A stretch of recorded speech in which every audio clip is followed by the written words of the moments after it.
चलिए जानते हैं एकलव्य की कहानी कुछ इस प्रकार। बहुत प्राचीन समय की बात है जब गुरुकुल का सिद्धांत माना जाता था, जहां शिक्षा प्राप्त करने के लिए शिष्यों को गुरु के आश्रम में रहना पड़ता था। सभी शिष्य एक साथ गुरु एवं उनके पूरे परिवार के साथ शिक्षा प्राप्त करते एवं जीवन व्यापन करते थे। यह बात उस समय की है जब शिक्षा भी कुल देखकर दी जाती थी, जैसे युद्ध एवं शास्त्रों का प्रशिक्षण केवल उच्च कुलीन क्षत्रिय एवं ब्राह्मण कुल के शिष्य ले सकते थे। उसी समय एक होनहार शिष्य का नाम विख्यात हुआ, जिन्होंने बिना गुरु के उस शिक्षा को प्राप्त किया जिसे गुरु के सानिध्य में भी कोई प्राप्त नहीं कर पाया था। वो प्रख्यात शिष्य था एकलव्य, जो अपनी कला से ज्यादा अपनी गुरु दक्षिणा के लिए जाना जाता है। आइए जाने विस्तार से एकलव्य की कहानी। बहुत पुरानी घटना है, लगभग 5000 वर्ष पुरानी, जब भारत में कुरु वंश का शासन बहुचर्चित था। उन दिनों एक भील बालक था जिनका नाम एकलव्य था। वो भीलों के राजा का पुत्र था। एकलव्य एक सुंदर गठीले बदन वाला एक होनहार बालक था और अपनी उम्र के बालकों से बहुत भिन्न था। छोटी उम्र से ही उसके स्वप्न थे, स्वयं के विचार थे, जिसके कारण सभी उससे प्रभावित थे। एक दिन भील राजा अपने पुत्र एकलव्य को बड़ी गंभीरता से देख रहे थे और विचार में थे। एकलव्य उन्हें बहुत खोया खोया और बेचैन दिखाई दे रहा था। अन्य बच्चों की तरह उसका मन बचपन की शरारतों में नहीं, बल्कि किसी उलझन में उलझा दिखाई दे रहा था। पिता पुत्र एकलव्य से इस गंभीरता का कारण पूछते हैं। तब एकलव्य अपने दिल की बात अपने पिता से कहता है, पिताजी, मैं एक धनुर्धर बनना चाहता हूँ और इसकी शिक्षा मैं गुरु द्रोण से लेना चाहता हूँ। यह सुन पिता सोच में पड़ जाते हैं। उन्हें पता है कि गुरु द्रोण राजकुमारों को ही शिक्षित करते हैं और भील जाति को विद्या देना गुरु द्रोण के धर्म के विरुद्ध है। लेकिन एकलव्य के मुख पर धनुर्धर बनने की जो प्रबल इच्छा थी, उसके आगे पिता कुछ कह नहीं पाते और अपने पुत्र को गुरु द्रोण के पास जाने की आज्ञा दे देते हैं। एकलव्य बहुत उत्साह के साथ गुरुकुल की तरफ यात्रा शुरू करता है और कई तरह के स्वप्न और दृढ़ संकल्प मन में लिए वो गुरु द्रोण के गुरुकुल पहुंचता है। उस समय द्रोणाचार्य हस्तिनापुर के राजकुमारों को शिक्षित कर रहे थे। जब एकलव्य गुरुकुल में प्रवेश करता है, उसकी आंखें तेजी से गुरु द्रोण को ढूंढती हैं। उसने कभी द्रोण को देखा नहीं था, लेकिन उसके अंतरपटल में उनकी एक विशेष छवि थी और वो उसी छवि को ढूंढता है। उसे आश्रम के प्रशिक्षण क्षेत्र में एक बालक के साथ गुरु दिखाई देते हैं, जो उस बालक को धनुर्विद्या का पाठ सिखा रहे हैं। एक झलक में ही एकलव्य को एहसास हो जाता है कि यही है उसके गुरु द्रोण, जिनसे विद्या लेने वो अपने घर से इतना दूर आया है। एकलव्य गुरु द्रोण के समीप जाकर उन्हें प्रणाम करता है। एक अपरिचित चेहरे को देख गुरु द्रोण प्रश्न करते हैं, पूछते हैं, तुम कौन हो, जिसे मैंने कभी अपने आश्रम में नहीं देखा। एकलव्य विनम्र भाव से हाथ जोड़कर उत्तर देता है, हे गुरु श्रेष्ठ, मैं भील राजा का पुत्र एकलव्य हूँ और आपसे धनुर्विद्या सीखने की इच्छा लिए बड़ी दूर से आया हूँ। द्रोण कहते हैं, तुम भील हो, अर्थात शास्त्रों के नियमानुसार तुम एक शूद्र जाति के बालक हो। हे बालक, मैं एक उच्च कुलीन ब्राह्मण हूँ और शास्त्रानुसार मैं केवल उच्च कुल अर्थात राज परिवार एवं ब्राह्मण के बालकों को ही शिक्षा दे सकता हूँ और यही मेरा धर्म है। मैं तुम्हारी कोई मदद नहीं कर सकता, यह मेरे धर्म के विरुद्ध होगा। एकलव्य को गुरु की बातों का बहुत गहरा आघात पहुँचता है। उसे यह प्रथा एक असहनीय पीड़ा देती है। वो शीश झुकाए खड़ा रहता है। तब समीप खड़ा राजकुमार अपमानजनक शब्दों में एकलव्य को वहां से जाने को कहता है। वह राजकुमार कोई और नहीं बल्कि अर्जुन था, जो एकलव्य से कहता है, क्या तुम्हें जातिगत नियमों का जरा भी ज्ञान नहीं, जो तुम गुरु श्रेष्ठ से विद्या सीखने की इच्छा लिए आए हो। इस तरह अर्जुन एकलव्य को आश्रम से अपमानित कर बाहर जाने का रास्ता दिखा देता है।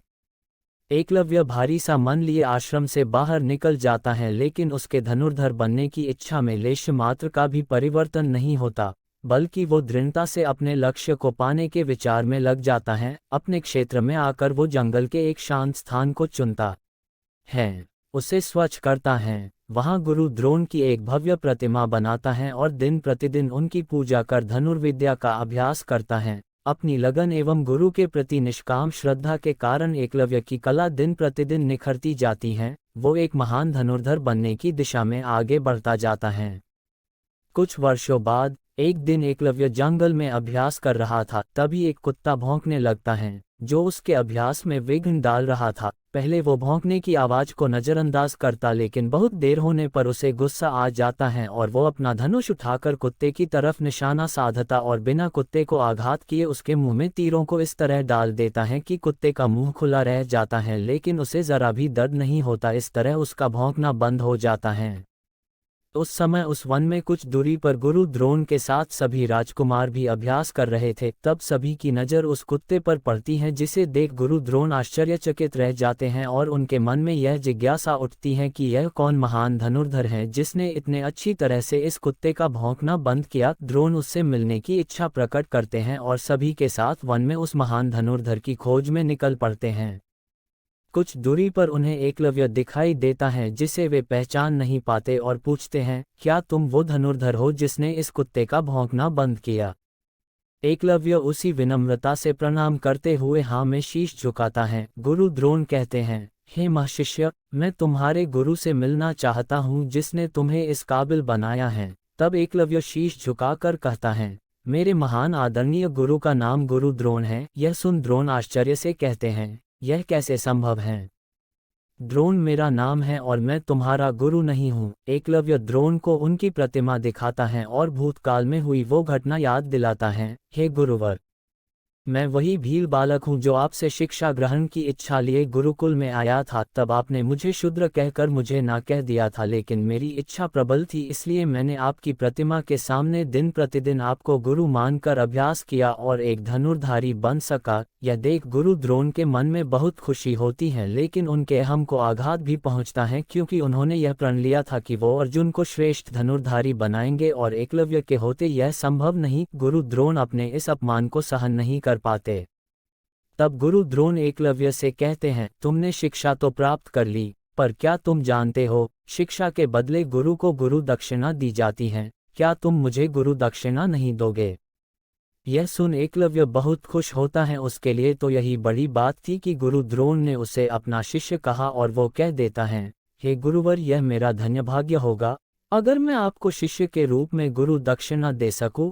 आप जो कहेंगे मैं आपको अवश्य दूंगा। द्रोण कहते हैं, एक बार सोच लो, अगर तुम ना दे सके तो तुम्हारी विद्या व्यर्थ हो जाएगी। एकलव्य कहता है, आप जो कहेंगे मैं प्राण देकर भी दूंगा। गुरु द्रोण बड़ी क्रूरता से कहते हैं, हे महान धनुर्धर, मुझे गुरु दक्षिणा में तुम्हारे दाहिने हाथ का अंगूठा चाहिए। जिसे सुन वहां खड़ा हर एक स्तब्ध रह जाता है, क्योंकि किसी धनुर्धारी से उसके दाहिने हाथ का अंगूठा मांगना मतलब उससे उसकी शिक्षा लेने के बराबर ही था। लेकिन गुरु द्रोण को अर्जुन को ही श्रेष्ठ बनाना था, जो कि एकलव्य के होते नहीं हो सकता था। एकलव्य मुस्कुराते हुए अपने कमर में बंधे चाकू को निकालता है और बिना किसी विपदा के अपने दाहिने हाथ का अंगूठा काटकर अपने गुरु को गुरु दक्षिणा देता है। उसके ऐसा करते ही गुरु द्रोण को आत्मग्लानि होती है, लेकिन वो अपने प्रण के आगे निष्ठुर बन जाते हैं। गुरु द्रोण आगे बढ़कर एकलव्य के शीश पर हाथ रखते हैं और उसे आशीर्वाद देते हैं, पुत्र, अंगूठा देने के बाद भी इतिहास के पन्नों में एक महान धनुर्धारी के रूप में तुम्हें जाना जाएगा। तुम्हारी कथा हर एक मनुष्य के मुख पर होगी जब कोई गुरु दक्षिणा एवं गुरु निष्ठा की बात कहेगा।